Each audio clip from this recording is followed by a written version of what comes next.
Hello everybody, it's Mimberly and welcome back to the channel. Now, we are back with Cyberspace Moses videos. Now, I wanted to cover this a while back and I've just had other video projects that unfortunately took priority, so we're finally catching up with it today. Now, last episode I said I was going to be doing Silas's next.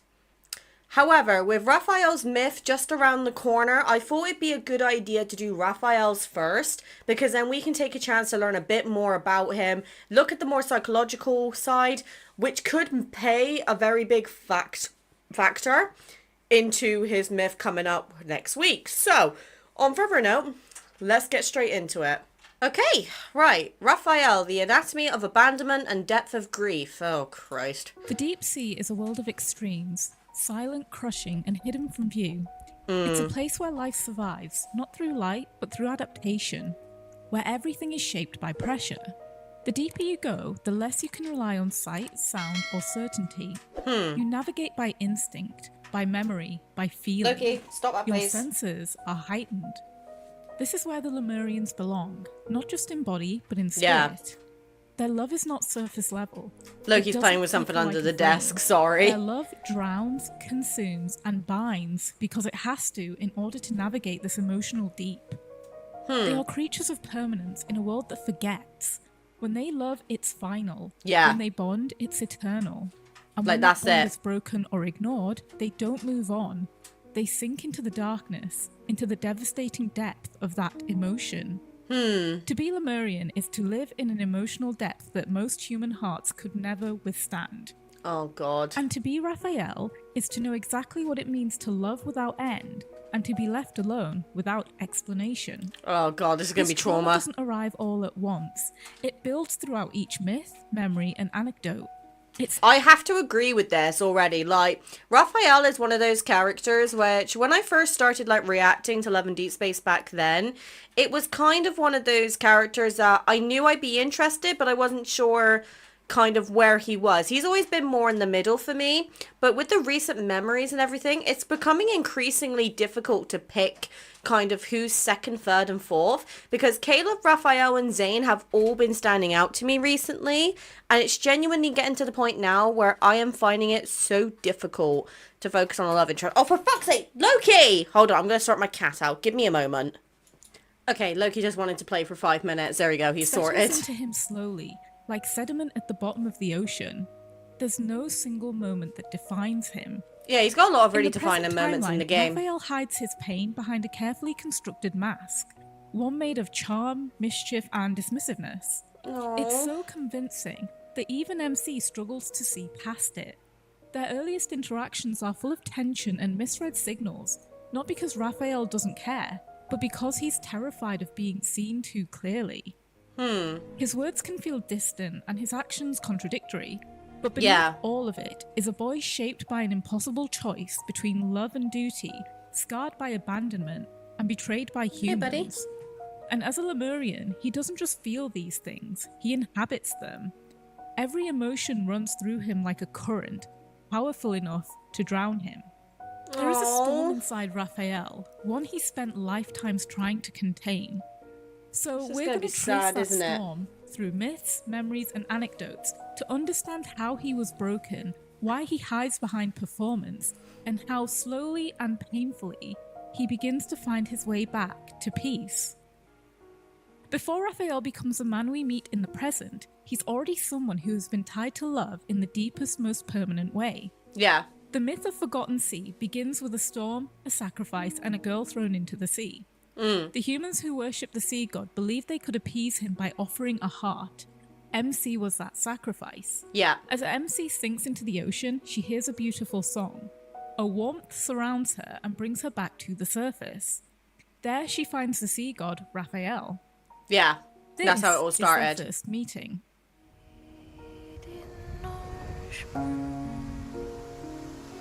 We need to hear Raphael's singing voice. I'm just saying, if we ever get a card where Raphael sings, Any further in a storm would be the last thing on your then minds. I'll be happy.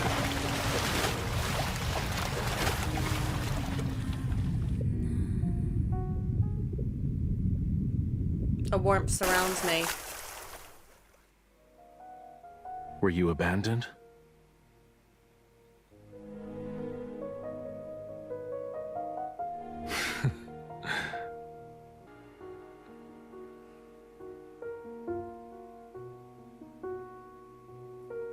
Did you ask for my assistance?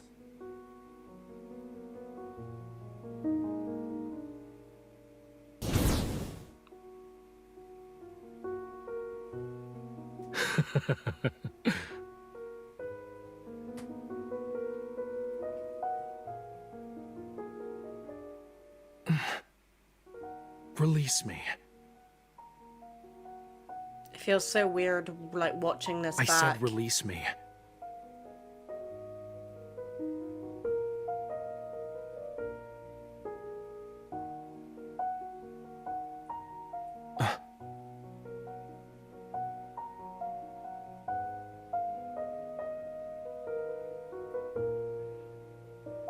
Just like going, like, thinking I will back, grant you deliverance. like and in thinking back when I first started playing this myth. My offer opinion of him. yourself. You're everything to me. Become my follower, mortal. Their first physical contact with one another is met with a spark, a fire, and MC does not let go as Rafayel expected her to. Yeah. In fact, his shock when she doesn't let go of his hand, despite burning her, is almost a metaphor for their relationship. There is nothing he can do to push MC away. She will always hold on to him despite being burned by him, and despite the potential of his love causing her pain. Raphael's need to pull away from this is because he's not ready to accept that version of love. She ends up making an oath with him to become his devout follower without knowing what it really means. Later in the myth, when MC tries to thank Raphael for saving her, he walks away mid-sentence. This version of Raphael is not emotionally guarded. He simply walks away because he doesn't care to hear it. Yeah. He doesn't need her gratitude, her softness, or her approval. At this point in time, he hasn't learned what it means to lose. This is the Raphael most people see. Yeah. But what makes this so interesting is how it mirrors his actions in the present, where the same It's like he's gesture, closed off. walking away mid-sentence, comes from the opposite place. Take a look at both of these scenes, one after the other. Treat her wounds and give her clean clothes. I'll inform Elder Amund that we've found my devout follower.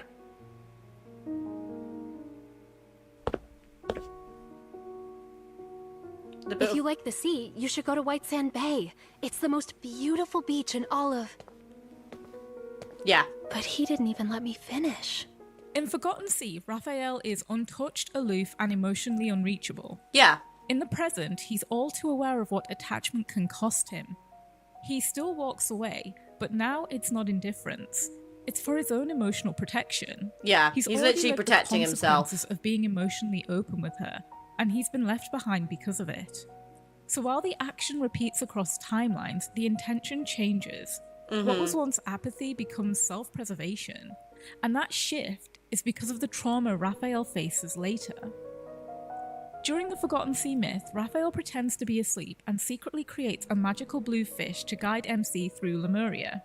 She believes it's helping her to escape, leading her back to the surface and to freedom. Yeah. But in reality, it's taking her nowhere. She walks in circles, unaware that her every step is being watched. It turns out the fish was a test. Raphael wanted to see what she would do when she thought she was free.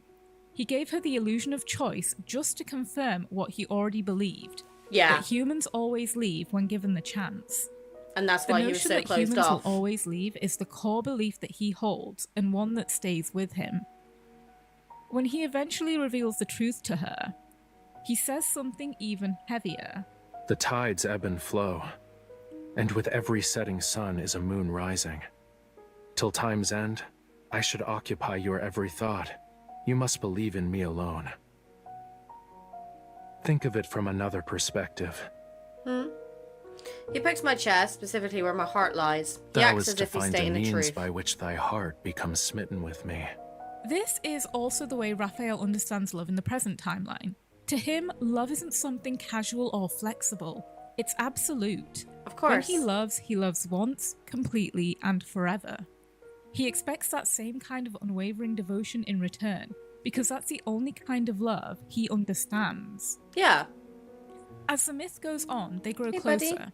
Raphael, who doesn't like being touched, slowly allows MC What's up? Oh, are you being needy? Come here. Oh, the baby wants cuddles. Oh. What's the matter? He wants cuddles, people. But yeah, in all seriousness, I do think Raphael, out of all of them, like, don't get me wrong, every love interest is completely devoted to MC. But Raphael has a different kind of love because he doesn't know any better. The only sort of love that he basically is accepting of is where MC or his lover are complete devote to him, and that is it. Like, and I agree with that. Love is one of those things that I think you can love multiple people, like, you know, family, partner, etc. But there's a thing that my mum always used to say to me when I was a kid, and I didn't understand it until I met Cade. But my mum's always said to me that if you ever fall in love with two people, you go for the second person, because you would not have fallen if you really truly loved the first person. You wouldn't have fallen for the second person. And that is the exact logic I followed with Cade, and I have genuinely can confidently say, outside of obviously video game characters, I have not loved anybody since me and Cade have been together. I truly love him, and I would take a bullet for that man. I really would. And the same thing with this little one too, because he is the light of my life. I'm the bane of his existence. He's the light of my life. So I understand where Raphael kind of is thinking here, being like, oh, it's absolute, you love me or nothing, basically. And, you know, again, this is why I wanted to watch this before the Raphael myth drops, because this is such an interesting series for me. Like, diving into the psychological side of things, it's amazing. I love, like, hearing other opinions. Touch him, holding his hand, and he even pulls her closer to him while they rest. Yeah. This leads to them both opening up to one another about their traumatic upbringings. MC reveals that she was raised in a temple, not to live, but to die, groomed as a sacrifice to the very god sitting beside her now. Her life was built around the inevitability of giving it up. She was raised to be offered, not loved. And when she finally learned the truth, it was too late to undo the years of being shaped by that role. Later, Raphael also reveals he was raised in what felt like a cage, taken as a boy, molded into a god, worshipped and weaponized for something far bigger than he understood. Raphael never really had a chance to be himself. Everything about his life has been a performance for someone else's prophecy. And so, for that one brief moment earlier, when her head rests on his shoulder and he pulls her closer to him, they are not who the world told them to be. They are just two lost children trying to learn what it feels like to be wanted, trying to understand what love really feels like. At one point, Raphael and MC sneak out to the surface to go to the Sea God Festival. Suddenly, guards are after them as accusations of theft rumble around the festival.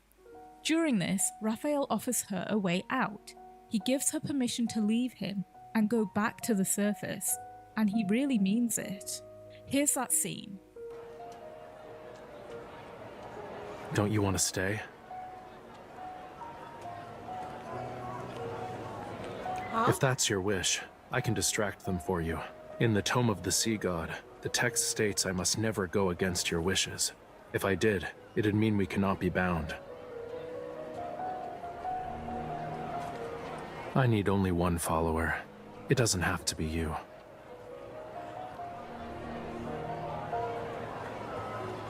But you always wanted to live on the surface world, right? This scene always hits me.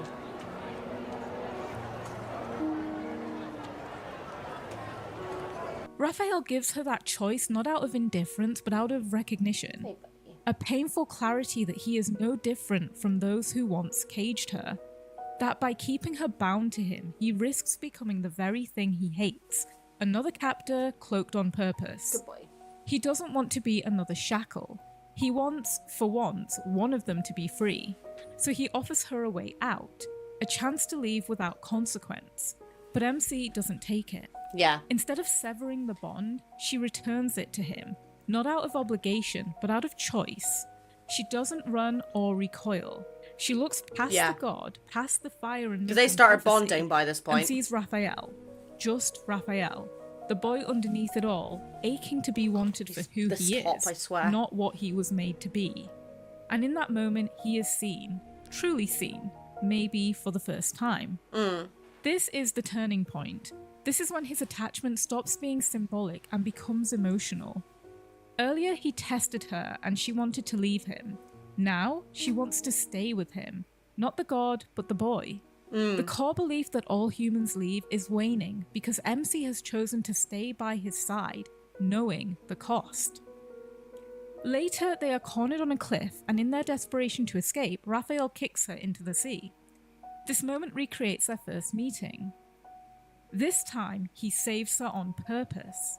In doing so, Rafayel rewrites their origin story, not as something born from desperation or duty, but from choice, from agency and from love. I didn't look at it like He doesn't save her that. as a god bound to his follower. He saves her as someone who has chosen her freely.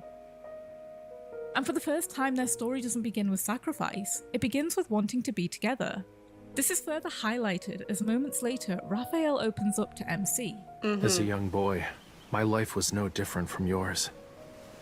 The prophecy stated Lemuria was to only have one god of the sea left. My predecessor passed away, and they found me years later, bathed in the flames under the union of dusk and dawn. The deep sea is dangerous. Only the strong survive. 'Tis why I can only go as far as the surface of the sea.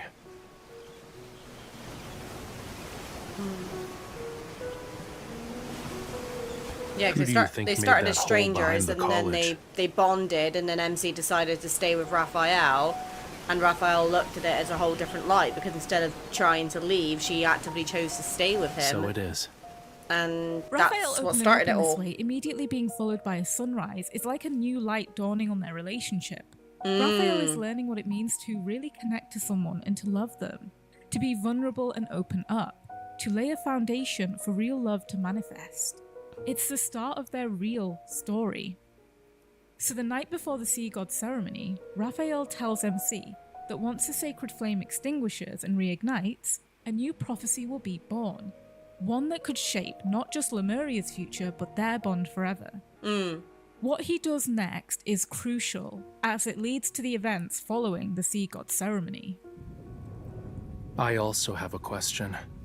'Tis a very, very important one. Are you willing to be my follower?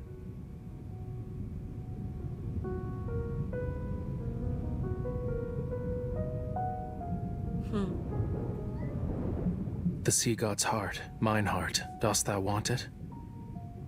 Offering the sea god's heart.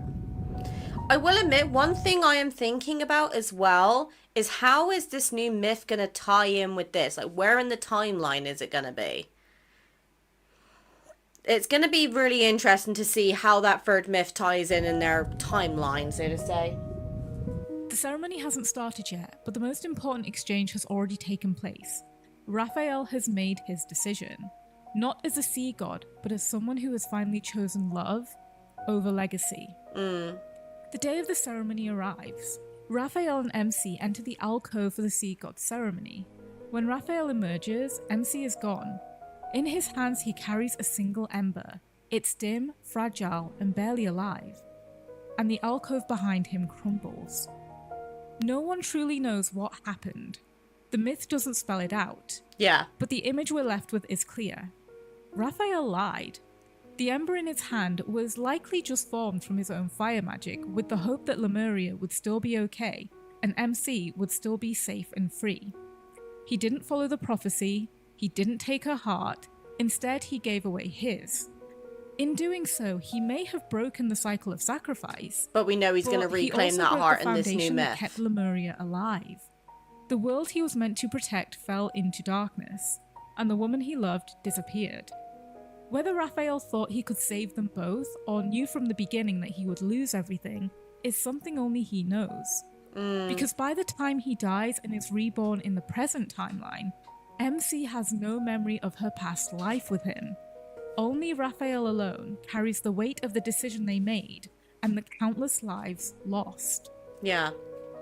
By the time we get to the present timeline, Lemuria is considered a myth, until the ruins of an underwater city were discovered in 2034 in southeast Lincoln. This led to the last surviving Lemurians being hunted and experimented on, particularly by Evergroup. Of course. Fucking However, ever. One of Raphael's earliest memories and most formative emotional wounds in the present timeline actually begins during a tsunami in southeast Lincoln, exactly where the ruins of the Lemurian city were found later on. In Land of Secret Flames, we learn that he was still a young merman when the waves swept him ashore, where he encountered a young MC. She complimented his scales, an act which in Lemurian culture is a mark of affection. The two made a promise to meet again at that same beach the following year. But she didn't. It's settled then. If you don't return, I'll chase you to the ends of the earth. When she didn't return, through no fault of her own, Raphael was left waiting and waiting. Year after year, he went back to that beach, and she never came back. That moment didn't just hurt him, it became the emotional blueprint for everything that followed. Psychologists often describe abandonment trauma as a rupture that forms typically in early emotional development. It occurs due to either the loss of a significant figure or early life neglect. Over time, that pain manifests as a fear of rejection, hypervigilance, and the belief that emotional closeness is always fleeting. This can lead to what's called an anxious, preoccupied attachment style. The desire to be close, coupled with the dread that that closeness never lasts. Raphael fits this pattern. He does. He really does. Years pass, but the ache doesn't fade. In the anecdote Siren's Song, we find Raphael in Verona, where he has become an opera singer. Yeah. During one of his performances, Raphael's singing kills a man in the audience. Through his thoughts, we learn that the man may have been responsible for the torture of another Lemurian, someone whose scales were cut open and blood extracted for experimentation. And we also know they were using their scales for Raphael paintings carries as the well. pain of his people like a second skin, something he cannot shed, only endure. And in this moment, we see him at his lowest, caught in the undertow of grief, rage, and centuries of betrayal.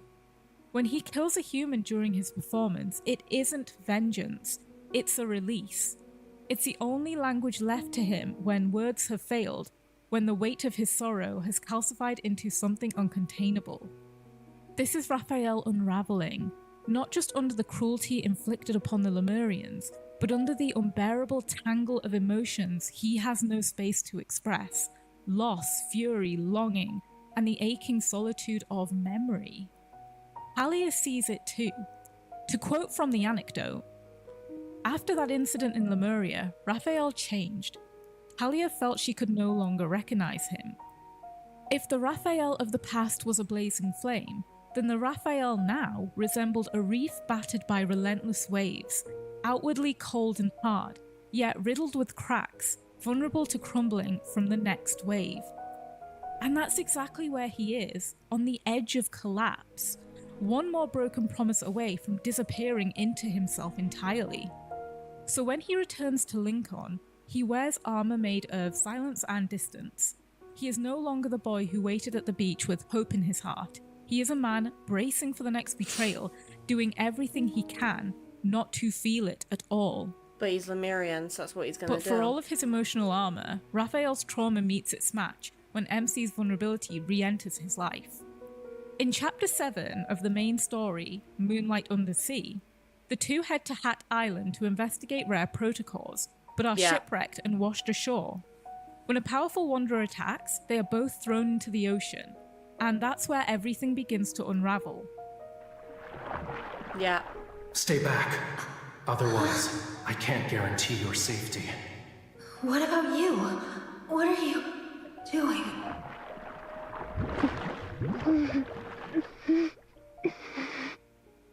Not your concern. Raphael. Yeah.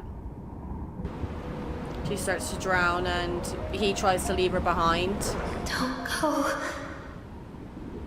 But the bond makes him go back.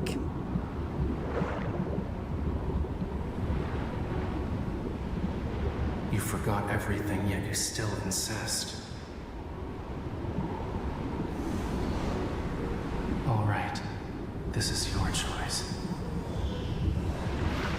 Without the context of Forgotten Sea, this scene feels almost cruel. Raphael's swimming away while MC is left behind in open water. But nothing with Raphael is ever that simple. No. His distance isn't abandonment, it's strategy and protection. His love for her is all-consuming, powerful, and ancient. There is no version of him that would let her die, not even when she forgets him. Everything he gave, his fire, his heart, his entire world, is now living inside someone who doesn't even know what she carries. She is never in any real danger because she possesses the power of the sea god. She can breathe, she's just forgotten how. So she calls out to him, and something ancient responds. The bond. Her voice activates his red Lemurian vow mark, a binding force that forces him to obey her will. This is why Raphael says, You forgot everything, yet you still insist. This is honestly she one of my has all favorite the scenes strength for to Raphael survive in the without game. him, yet she still reaches for him.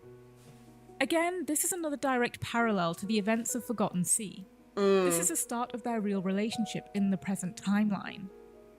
Before we move on, I want to point something out.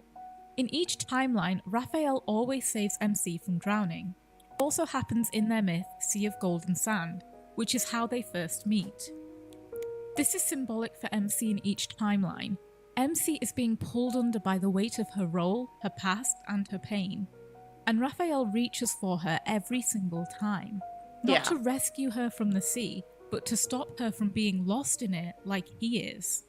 During this chapter, MC also learns that Raphael is scared of cats, but he plays that fear for dramatics at first, refusing to allow himself to be fully open to her, until he reveals something much deeper. So, is there a reason why you don't like cats? Why should I? I dislike them because I do. For humans, it's game over as soon as a cat nuzzles them. Yeah. Raphael, that means it trusts you and feels grateful. That's the problem. Well, For him. animals that are fond of humans usually have a tragic end. One moment you're cute and cuddly, the next they toss you aside. You're forgotten, left behind. He's referring to himself. Look, it's saying not all humans are like that. And you? Wasn't there something important you forgot about? Something important? What do you mean? Nothing. It's not really the cat he fears, but it's what it represents. He sees himself in them. Creatures that trust too easily, love too openly, and are discarded just as fast. Animals that curl into He a sees warm himself lap in the cat. only to be forgotten. This isn't just a phobia for him. It's a metaphor, and it cuts straight to the core of Raphael's abandonment trauma. He's not afraid of being hurt. He's afraid of being loved and then forgotten. Of being seen only to be walked away from. And when MC challenges this, when she softly insists not all humans are like that, he asks her, And you? Wasn't there something important you forgot about? He's referring to everything that Raphael is that happened. abandoned cat, the one who waited patiently, quietly, hesitantly. And when he finally let himself be loved, he gave everything. He chose love over legacy, and in doing so, watched his world collapse. Yeah. So when MC forgets, it isn't just a memory that's lost, it's the meaning. It's the weight of every sacrifice rendered invisible. And for someone like Raphael, whose love is not a flicker but a flood, that erasure is unbearable. He wants to blame her and he wants to be angry, but I don't think he can, because the pain isn't something he can throw outwardly to the woman he loves. So it folds inwards. It turns on him. That's the cruelty of Lemurian depth. Emotions are not felt lightly. They settle in the bones. They don't And go so away. he sinks, not with rage, but with grief. Not because she stopped loving him, but because she just forgot that forgot. she ever did. By now it's clear, Raphael wears his pain like a performance.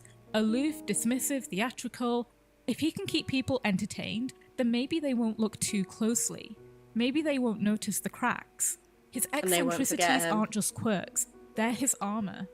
As long as he keeps the act up, he can stay safely misunderstood. At first, MC doesn't see past it. How could she?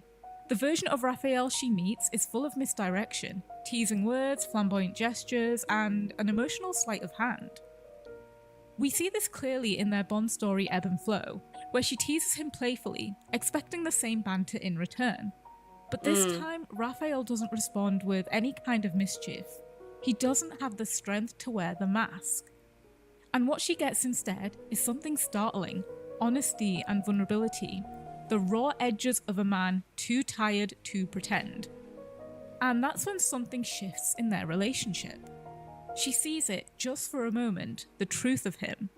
She sees the aching for reassurance that this version of him won't be left behind. It's no accident that this is the memory where she learns he's Lemurian either. It's all part of the same revelation, that the depth of his feeling, the intensity of his love, the weight of his pain, is not an exaggeration.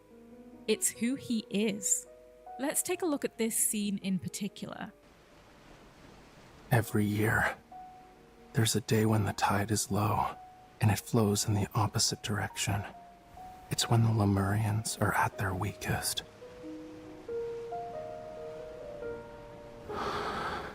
Even the most feeble human could kill us once they know of this.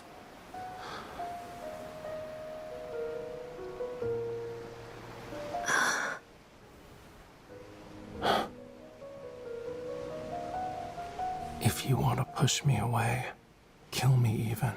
I can't stop you. You don't know how dangerous this is, do you? There's still time to care for someone else.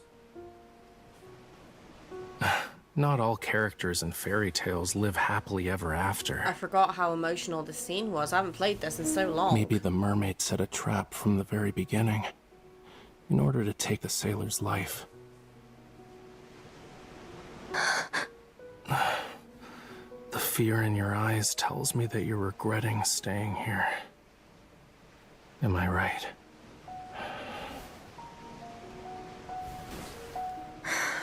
Raphael, I'm not sure why you said those things, but I will never hurt you.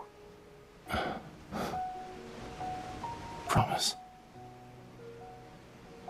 Promise. Here's what Raphael is really saying. I trust you with my destruction. This isn't the Raphael we're used to. This is someone quietly bracing for abandonment. Someone who has internalized the belief that love will leave him. It's the kind of emotional pattern we see in those who have experienced abandonment trauma, especially those with the anxious, preoccupied attachment style we spoke about earlier. These individuals don't just fear being left. They anticipate it, they reenact it, even invite it. It's easier to be the one who offers the door than to be the one shut out.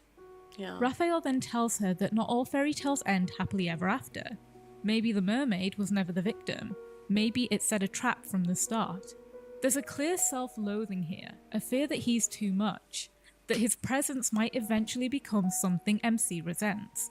He projects that fear onto her, watching for any sign that He'd she's rather get hurt already early regretting before it hurts staying. him too much. And But that breaks MC my sees heart. through the performance and realizes he's simply asking for her to stay with him and not hurt him. He can't say it outright yet, but MC is able to read between the lines. She grounds him with her response. Whilst she may not have a full understanding of Raphael yet, she's finally able to understand that what you see with Raphael is not what you get. Yeah. He has a deepness to him that she knows she has yet to uncover. Now, if ebb and flow is the moment Raphael hands MC the knife and asks her not to use it, then omnipotent perception is the first time he lets her see where those scars are. Take a look at this scene in particular. Why? I haven't played this memory in a while, so I've forgotten.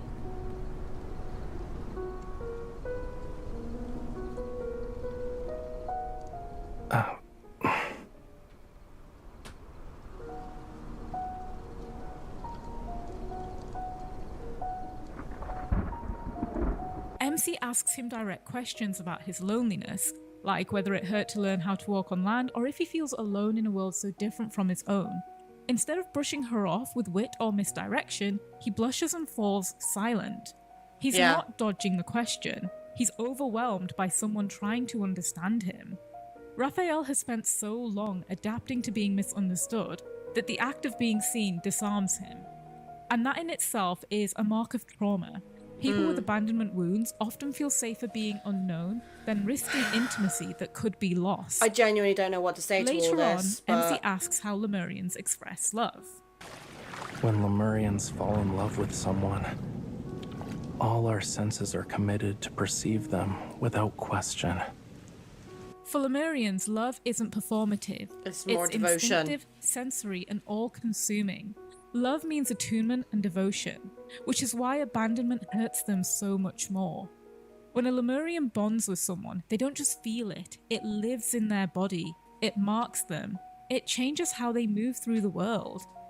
And this is what Rafayel has been struggling with since their reconnection. He's not confused about how he feels. He's confused about how whether she MC feels. still feels it back. But then this scene happens.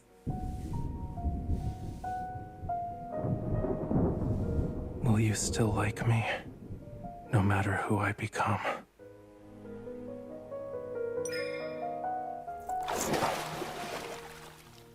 Ew.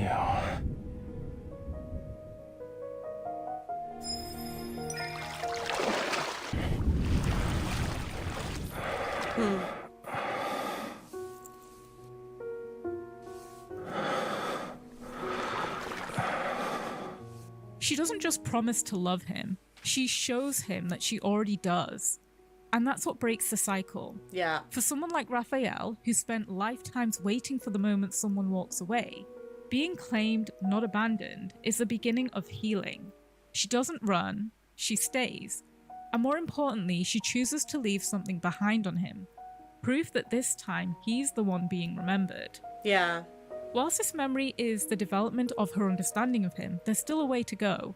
But it marks the start of Rafayel's healing journey. Which is By lovely the time to we get see. to the memory into Tidal Zone, Rafayel is more open with MC. Let's take a look at this scene in particular. I used to really enjoy scenic spots before. Catching sight of those subtle sights that may be easily overlooked gives me a greater sense of satisfaction than completing a painting. But now, sometimes I forget why I even decided to travel in the first place. To create a piece of art, I must transform my feelings about nature into a demand. I'm afraid of such a purpose. If one day I become someone who only takes from you, if I were like that, would you leave me? You silly fishy, I won't leave you. Aww.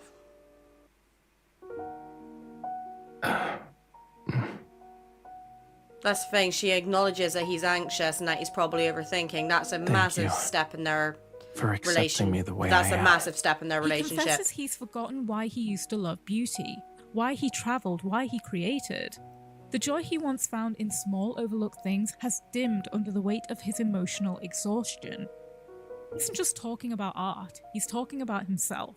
He's afraid he's become somebody who only knows how to take, to demand love instead of deserve it.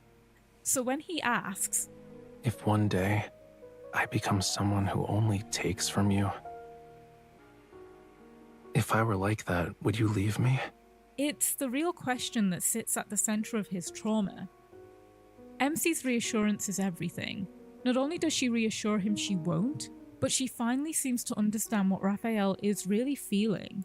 She's able to see his anxiety and respond appropriately this time. That's why Rafayel thanks her for accepting him the way he is. This is a huge step for them in their relationship. Yeah.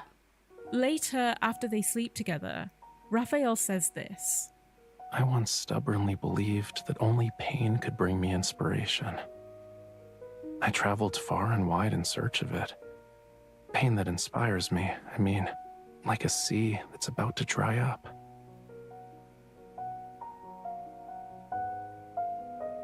The art of creation is part of my life. You made me realize that love and art are so alike. Even if they don't complete me, but burn me instead, I still want them with every fiber of my being. This is a culmination of everything Rafayel has been working towards. Yeah. He finally understands that love doesn't need to be painless to be worth it. That even if it hurts, even if it leaves scars, It's still something he wants, not because it saves him, but because it makes him feel alive. MC didn't fix him. She didn't erase the pain. She stayed with him in it. And in doing so, she helped him rediscover something he thought was gone forever. Hope. One moment I want to touch on that shows us where Raphael is now in his healing journey is the video call My Anchor. Now before we dive into this call, it's important we talk about the world underneath story, Bouquet and Dirges. Oh, I haven't read this yet. The chapter, Wedding. This story takes place at Talia's wedding. It's this quote in particular we need to pay attention to. I'm getting married now, not because I've forgotten the past, but because I want to live in the present. Look at every Lemurian here. They're all looking for an anchor, a reason to live. I've found mine, and others have found theirs, Talia says. Her eyes lock onto Raphael. But there are still those who don't realise how important it is to have an anchor. Yeah. Raphael shakes his head. Lemuria is more important. Lemuria will always be important. Talia puts down her glass, looking serious. But what about you? When your own heart is devouring you, is there anything that can pull you back? Now let's take a look at the video call My Anchor. Did you know, Talia says I've changed a lot. She used to worry about me drifting in and out of people's lives. She thought one day I might just disappear without a trace. But now, she doesn't worry anymore. You already know why. It's because you came into my life, and I'm not alone anymore. I do need to go through the video calls and the audio calls. Ever since I came to your world, everyone has told me to adapt to life here. You're the only one who brought me back to Raphael's sea. So I want to show you the whole ocean as my gift in return. I want to be your strength too, helping you stand fearlessly in this world.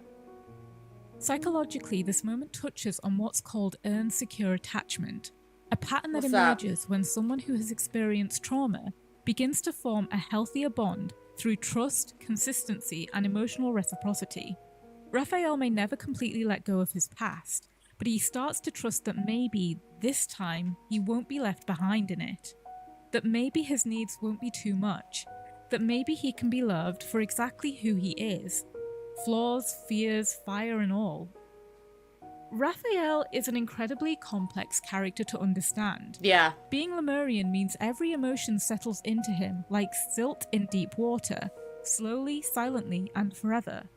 Pain doesn't pass through him, it becomes part of him. Grief doesn't come and go, it takes root and it grows. And love? Love floods.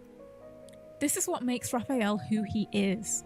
It's also what makes him impossible to truly hold without hurting. We need to do more Because to Raphael love like content. that, I didn't with realize the he weight was of this in centuries, depth. The depth of oceans, is to be in constant mourning.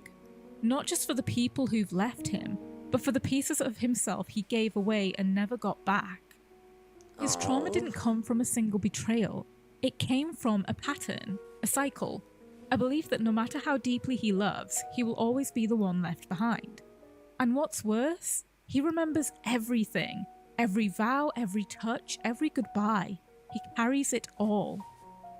So he hides behind performance, behind mischief, because if you never show someone the real wound, maybe it won't hurt as much when they walk away. That's not indifference, it's self-preservation. It's someone who has learned that vulnerability can be a trap door. And yet, despite all of that, he still tries, he still reaches, and he still loves. Maybe not openly, maybe not perfectly, but deeply, always deeply. Raphael is not healed yet, but he's getting there. Pain will always be part of him, but MC's love will be the anchor that ensures he never drowns in the darkness alone or misunderstood again.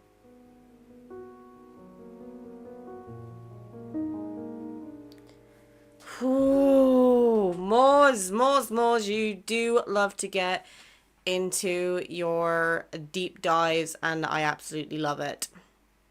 Okay, right, so that was my reaction to the Anatomy of Abandonment and Depth of Grief with Raphael from Cyberspace Malls. Now, I'm gonna be honest, I'm really glad I watched this before the new myth came out, because this has opened up a lot of like Raphael's personality and his attitude and kind of some of his actions, because I didn't realize or think about how in depth that was actually gonna be with his trauma. I'm gonna be really interested to touch on the Xavier and Silas one, which we will be covering again probably next week, if not later this week. But I really am interested to see how the new Raphael myth is gonna blow this all out of the water. And I think the thing I'm looking forward to the most is seeing how the events of the myth ties in to the other two myths and where it kind of sits on the timeline. So I'm really looking forward to that. Let me know if you guys are looking forward to that as well. And what are you excited for the myth? Where do you think is going to sit? And yeah, all I can say is that keep an eye on the videos this week, because this week is going to be filled with really big content, including the next Death and Rebirth part, including the Raphael myth and the polls, along with more Baldur's Gate 3 and other series that have been put on the back burner while we were catching up. So thank you guys for your patience with the videos. I have been working overtime to try and catch up with everything, but we're back on track now when it comes to my job and everything, so hopefully we're going to be getting there. Thank you all for watching, and don't forget to check out Cyberspace Moors. Her link to her channel will be in the description. Thank you guys for watching. I'll see you guys again soon. Bye!